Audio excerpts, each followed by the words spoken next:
He was born during a storm. Thunder shook the castle walls, as if darkness itself came to greet him. His father didn't hold him with love. He held him with purpose. Power was the only lullaby he knew. At night, he'd stare into the woods. Something out there whispered to him, even if he didn't know what. They trained him in silence, in a hall too big for a child. Every bruise was a lesson, every lesson a scar. Only in his mother's arms did he feel like a child. Her voice was warm, but her stories were cold. They didn't ask. They came with orders. A boy was taken so a crown could stay on a head. He left not as a prince, but as a message. Between mountains and silence, childhood ended. The walls smelled of iron and mold. This was no prison, but it wasn't home either. He spoke to no one, but every night he heard her voice, telling stories she'd never finished. In the stone corridors of the palace, young Vlad stood with a frozen face. No tears, no trembling, just watching the nobles pass, as if part of him had already stayed behind. Childhood ended not with silence, but with orders, chains, and the sound of footsteps fading behind him. He didn't flinch. While others turned away, he watched, silent, curious, and a little colder than before. At night, sleep refused him. He lay still, eyes wide open, while the candle flickered like the thoughts he couldn't quiet. He didn't cry when his friend was taken. He watched, learned, and locked it somewhere behind his eyes. He looked into the broken mirror and didn't see a boy anymore. The cracks showed someone sharper. They made him fight other boys. At first, he hesitated, but each strike got easier. While everyone else slept, he trained alone in the courtyard, silent, focused, furious. Each swing wasn't just practice. It was building someone harder than before.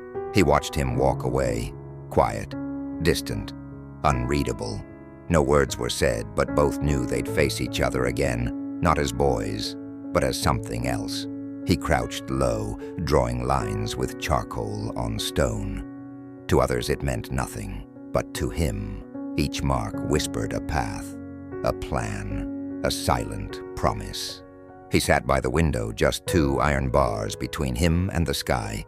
He wasn't trapped, just waiting, watching for a crack in the world to open. By flickering candlelight, he whispered to the wall, "One day, I'll return." Not as a child, but as fire. And when he did, they'd remember. Years passed. The boy who left broken returned in fire. He wasn't waiting anymore. He came to reclaim everything. He stood on the hill where life once bloomed. Now, ash and silence stretched below. The land didn't scream. It waited for someone to answer. He entered the village slowly. No one greeted him, only eyes hidden behind windows, unsure whether to fear him or hope. They stood before him, not to judge, but to listen. He said nothing, but his presence made it clear. Fear had returned as the law. He raised the sword, not to train, but to warn. 2 watching eyes were enough to know. This man answered his wounds with steel, alone in a dim room, bent over an old map. The lines he drew hadn't spilled blood yet, but they would. It was only a matter of time. He looked down from the balcony. No need to speak, no need to step closer. He just stood and let them understand.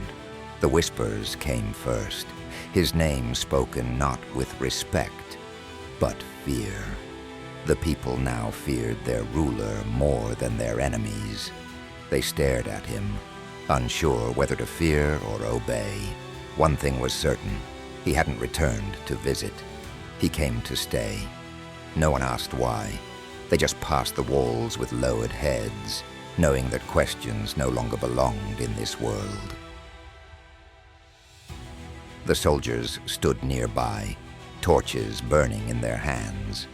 Something hung from the ceiling, blurred and silent. Vlad just watched. In that darkness, judgment was already made. But no rule stands on fear alone. Enemies do not wait at the border.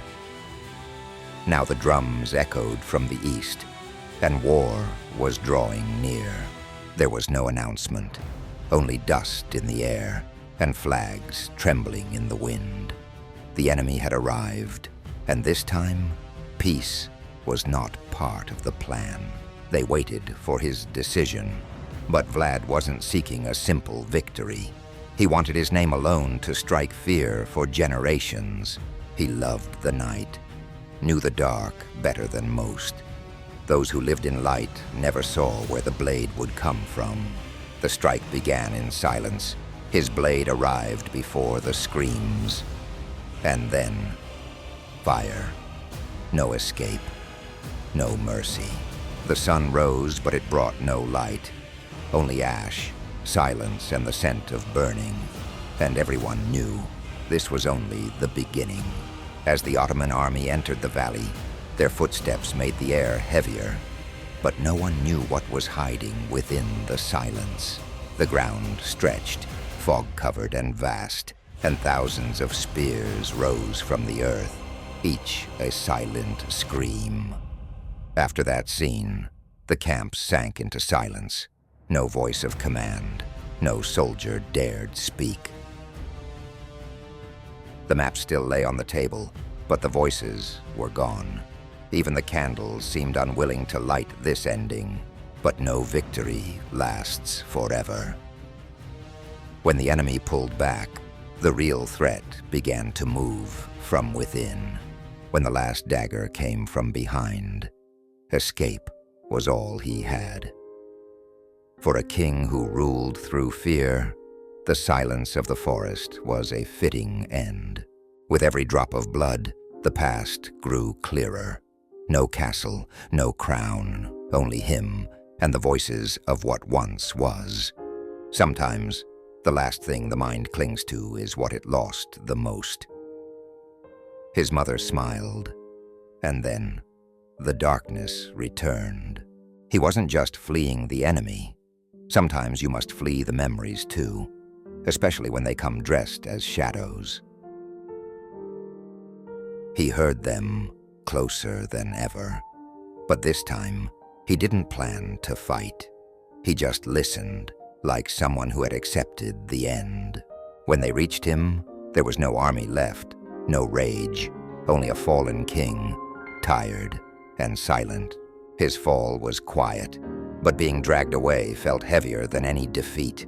They displayed his body like a warning, but that moment sparked a legend, not through life, but through death.